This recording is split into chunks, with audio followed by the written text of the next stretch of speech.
Hello, everybody, and welcome to the Little Fella Sports Podcast. And today, as you can see, we're here to discuss about day two and how it's gone in the Adelaide Test match. So, obviously, today was a very, very well fought day. A day where you could say India started off in a tricky position, and after the first hour, you would say they were very much in the back foot. But then, as the day ended, you can say that India very much taken let's say a good stride towards hopefully winning the test match. So to discuss the day with me, I've got Sanket, the Australian fan, as he was there in the previous show as well, and I've also got Aswin, who's obviously an India fan. So welcome to both of you, first of all, guys. Yeah, good to be back. Thank you. Nice to be here. All right, so basically, obviously, after in yesterday's show, we obviously spoke that we were hoping that India would get closer to 300. We were saying that if Ashwin, Saha, maybe Umesh or Bumrah, all these guys can stitch a couple of partnerships here and there from 233 for six, we can get as close to 300 as possible. But then, unfortunately, we all know what happened. We got wrapped up very early in the morning, 244, and we all felt we were at least 30 to 40 runs short because yesterday, especially the way Kohli, Rahane, Pujara batted, we felt it wasn't the easiest pitch to bat on, but at the same time, there weren't demons as such in such a way that you can't really score runs on it. And with the quality and experience which Australia had in their batting lineup in Australian conditions, you felt that India were definitely in the back foot. But today was a very, very good day for India with the ball. Started off brilliantly, kept picking up wickets, but obviously we know what happens as usual towards the end, the tail wagged. But still, I think India will be very happy with the fact that we took a 53-run lead. So coming to you, Ash, first, what, how impressed were you with India's bowling performance? Because that definitely stood out today, right? Yeah, I mean, as you said, it's like a two-part performance. Our bowling to the top batsmen have always, like previous tours, has been very good. But we were extra brilliant today. We didn't leak runs. Also, like we were very threatening. But the worrying is that how agonizingly we are bad at cleaning up tails. We could have easily got a 100-run lead today and have uh, stamped our advantage, but we didn't do that. We were used to it, especially seeing how poor our tail is. It is very agonizing to see how bad we are at picking up the tail enders. So I'm happy, but I'm currently having a mixed feelings. We are in a very good position, but we also have to think that how good a position we could have been had we done the basics right. Held on to our catches, just batted a bit long, and cleaned up the tail. We could have been in a very comfortable position. But overall, the bowling performance, I'm pretty impressed with the bowlers, especially the control they showed for long periods of time. I think we haven't seen more disciplined performance from India before. Yeah, I mean, as you said, the bowling. I think at when you're defending a small score, or rather when you've batted first and you haven't really put up a score, you'd be happy with. There's a tendency to go chase wickets, right? That's something India didn't do. Even in the first 10 or 12 overs, Burns and Matthew Wade batted pretty decently, and it felt like they were negotiating the new ball well. But India kept plugging away. We ensured that we bowled disciplined discipline line and lengths, and we ensured that Australia didn't really get away. They never. I don't think they crossed 2 runs per over for the majority of the innings at all. Only towards the end when the likes of Tim Payne and Mitch Starc started to hit a little bit, but till that point they really didn't cross 2 runs per over. So as a disciplined bowling performance, it was very good to see. And as you said, catches were obviously a huge turning point in this game. We could really wrap them up much earlier than where we did. But I think at the start of the day, if you offered India a 53-run lead, especially after we were bundled out for 244, I think India would have 100% taken that. There's no question about that.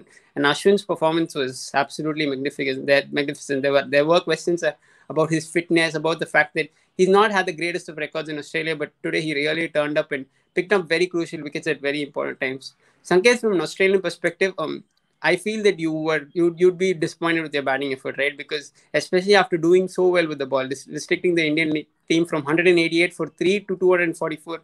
What do you make of Australia's batting performance today?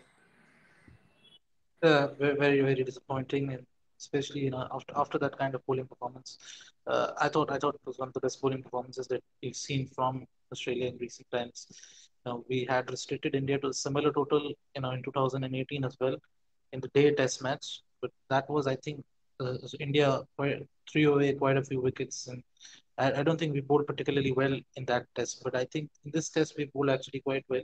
India batted really well particularly Pujara, Kohli, and Rahane, and then we just hung in there, and then when we had the moment with the opening with the run out of Kohli, then that was when we really pounced and yeah, it was really the ideal platform from which to dominate a test match. But yeah, batting's once again been the letdown.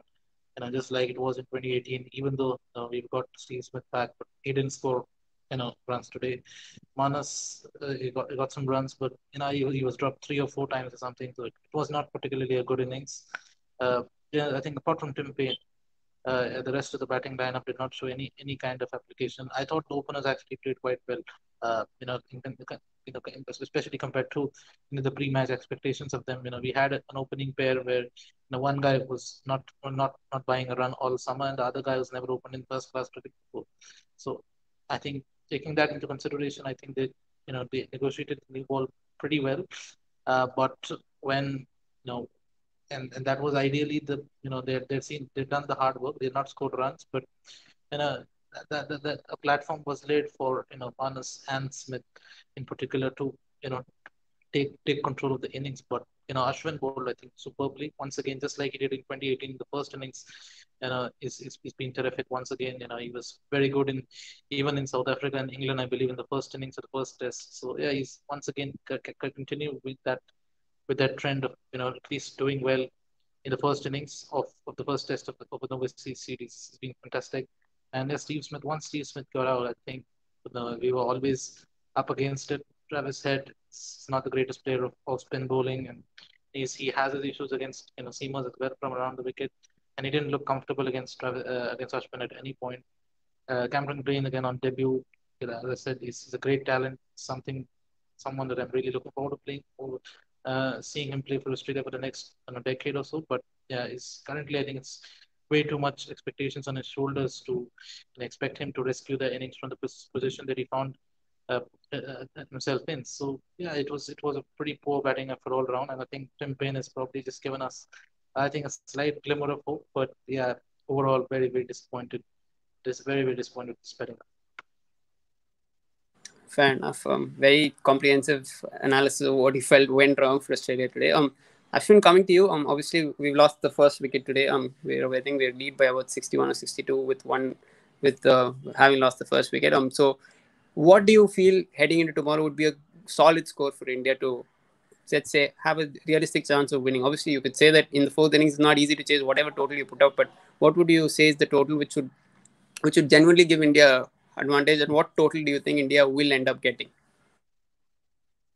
Uh, I'm actually a bit confused about how the pitch actually played, because we see when we were bowling to Tim Payne and Mitchell Starc, Nathan Lyon, the pitch really wasn't doing anything for most periods. And suddenly the ball for Lambushani actually surprised me a bit because it kept low, and that was something I didn't see the entire day. So I think the pitch might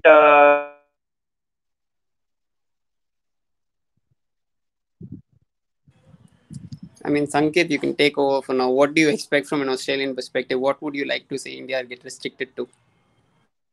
Yeah, I think the maximum Australia can probably chase is around somewhere around 220 to 230, because I really don't see this batting lineup, capable of chasing more. Steve Smith does not have a great record in the fourth innings, and we don't have David Warner at the top who can give that flying start to take some pressure off the batting lineup. So it's going to be once again hard work uh, against this Indian attack, and I think the scary thing about India is that the guys that I thought would probably be the weaker links in the side.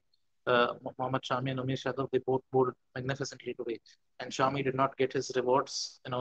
This was probably one of the best first innings bowling performances that he's produced overseas, and he did not get a reward. So he's probably due in the second innings, as he usually does overseas.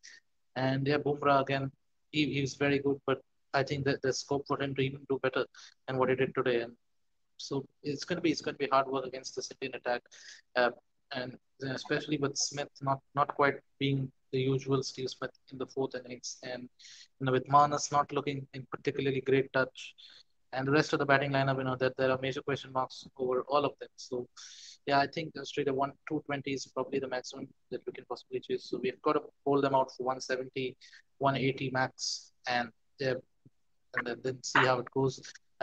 Get a good start at the top of the order, hopefully, and maybe hope that India panic, and that's I think that's the only way that I see Australia winning this test. But yeah, I think that's a little bit far fetched at this point. I think it would take a spectacular effort from either India or Australia for this match to end up in being anything other than a comfortable Indian win. Fair enough. Ashwin, just a quick prediction of what do you think India will end up with tomorrow? A quick one-word prediction. I expect around 230 to 240 in score. That is around 290. Yeah. Right. So fair enough. I think personally, if you offered me 290 right now, I'd be very happy with it. I don't think Australia can chase close to 300 on the final innings of the Test match, and as you mentioned, also the pitches started doing a little more than we all expected. With Ashwin, I in good touch, and he would have definitely gained confidence from the first innings. I think he can even do even much better than in the second innings. So hopefully we'll see what happens tomorrow. And thanks a lot, guys. We'll be back tomorrow, of course, to hopefully review what would be a very, very positive day from an Indian perspective. So thank you, Sanket. Thank you, Ashwin. I hope you guys enjoy the show. Please do like, share, subscribe to our channel. And as usual, we've got a lot more content lined up for you guys throughout the series and a lot more other stuff as well. Thank you, guys. Thank you. Thank you.